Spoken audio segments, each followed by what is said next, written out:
Wakil Ketua Majelis Ulama Indonesia atau MUI Pusat Anwar Abbas menilai azan yang menampilkan wajah Ganjar Pranowo sah-sah saja.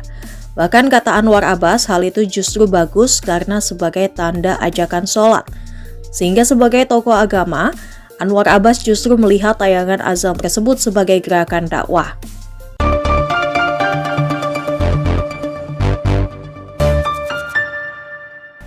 Ya, berjumpa lagi dengan Om Ben. Salam seger waras.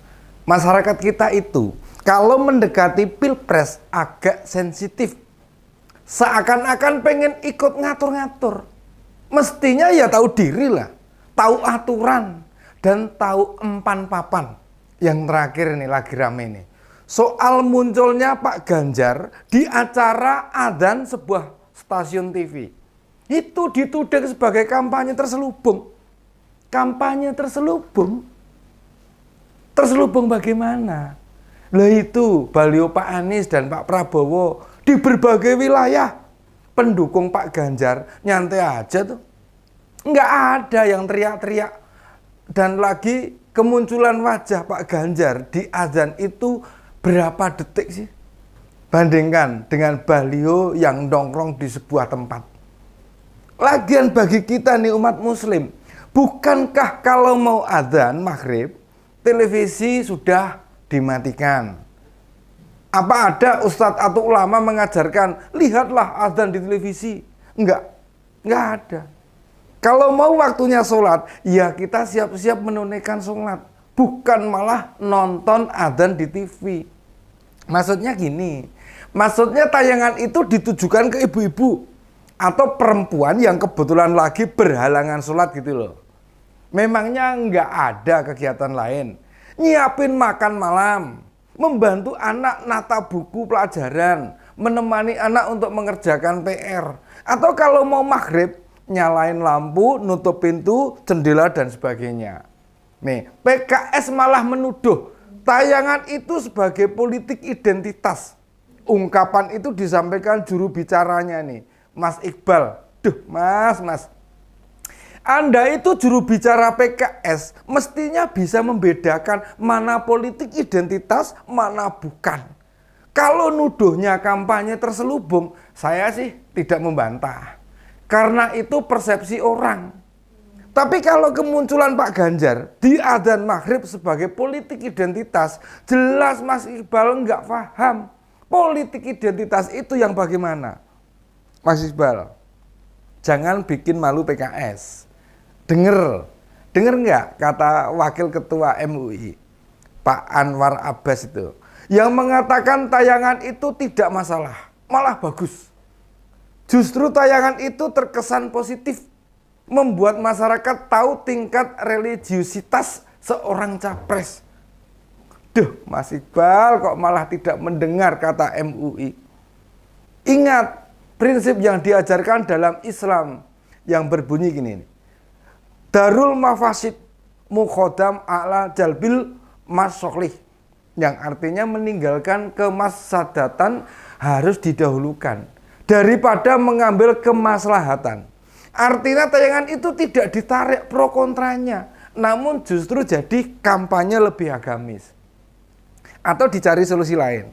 Bagaimana bila ketiga capres yang sudah digadang-gadang, didukung partai politik pendukungnya, semua dimasukkan di tayangan adzan maghrib. Tapi sebenarnya Pak Anies dan Pak Prabowo bisa loh muncul di adzan pada channel TV milik orang partai yang ngusung mereka. Misalnya nih, Pak Anies bisa muncul di Metro TV. Kan kita tahu Pak Surya Paloh yang punya. Lalu Pak Prabowo nih bisa muncul di TV One dan ANTV.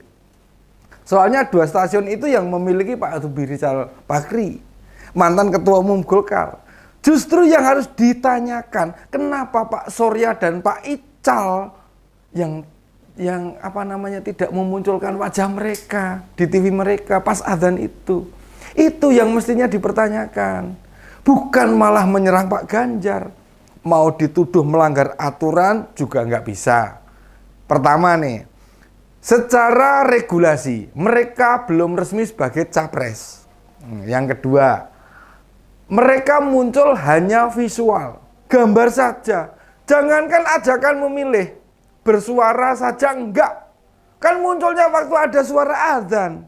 Visual yang ditayangkan juga lagi berwudu, bukan lagi kerja. Atau misalnya berkemeja partai, di punggung yel-yel suruh milih Pak Ganjar.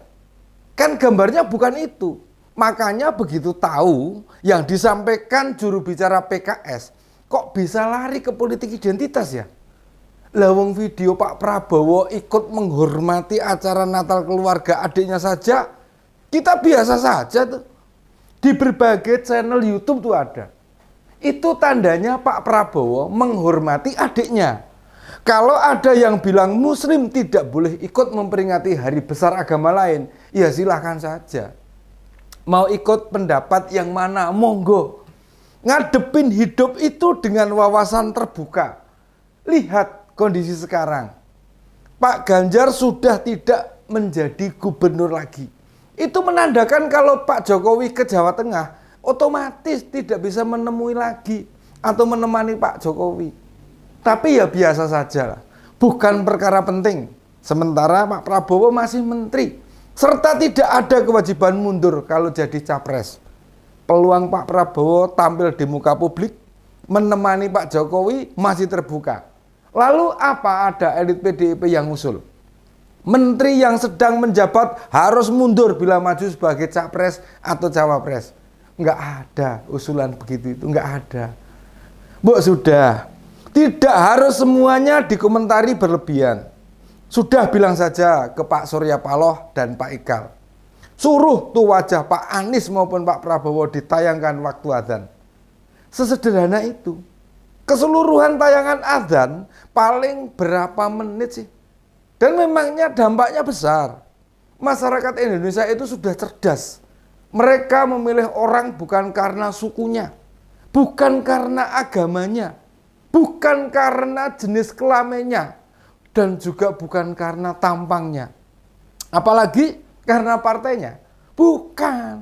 Masyarakat bakal memilih capres yang punya potensi, punya kemampuan, punya integritas. Kalau meminjam istilahnya Pak Jokowi, punya stamina alias ketahanan yang lama atau endurance.